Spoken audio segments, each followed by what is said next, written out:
Bonjour à tous. Voyons aujourd'hui cette dernière situation où on va parler de la manière de suivre Jésus. Dans l'Évangile selon Luc, au chapitre 9 et au versets 61 et 62, nous voyons la situation suivante. Un autre dit « Je te suivrai, Seigneur, mais permets-moi d'aller d'abord prendre congé de ceux de ma maison. » Alors vous me direz, mais quoi de plus naturel que d'aller dire au revoir à ceux de sa maison avant de s'embarquer, si vous me permettez l'expression, dans une vie qui va être plus compliquée, une vie qui va se dérouler loin de ceux que l'on connaît et que l'on aime. D'ailleurs, cela nous rappelle un peu l'épisode d'Élie qui vient appeler son successeur Élisée. Élisée se trouve dans un champ en train de labourer et Élie lui dit « Viens et suis-moi ». Élisée lui répond « Écoute, il faut d'abord que j'aille dire au revoir à mes parents ». Élie lui dit « Va et reviens à cause de ce que je t'ai fait ». Et on a là ce mouvement d'aller et de retour qui montre quelque chose d'important. Jésus répond à celui qui lui dit « Il faut d'abord que j'aille prendre congé de ceux de ma maison ». Quiconque met la main à la charrue et regarde en arrière n'est pas bon pour le royaume de Dieu. Dans la situation d'Élisée, il est effectivement allé, il a dit au revoir et il est venu. Et il s'est attaché définitivement à Élie, et il est devenu le grand prophète que l'on connaît dans la Bible.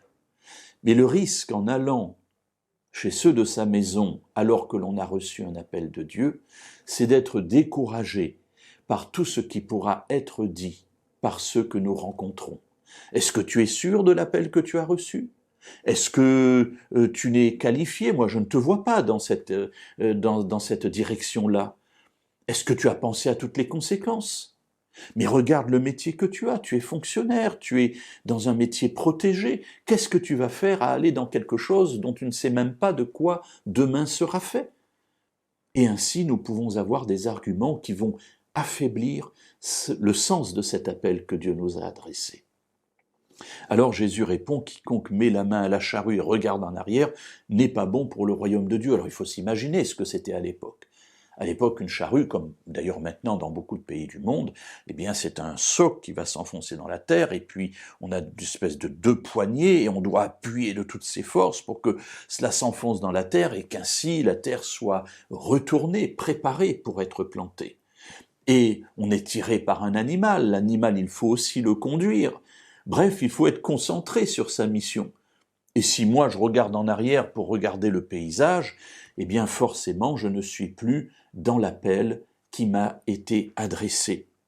Et Jésus dit ça n'est pas possible. Lorsqu'on est appelé par Dieu, quel que soit l'appel, pas forcément un appel pastoral, mais l'appel à entrer dans la mission de Dieu, qui est un appel adressé à tous les croyants, il nous faut être entièrement concentrés et consacrés à notre mission. Alors réfléchissons à cela. Non pas pour refuser, non pas pour aller en arrière, mais pour nous laisser inspirer et conduire par Dieu, et ainsi être de bons ouvriers dans la mission qu'il nous aura confiée.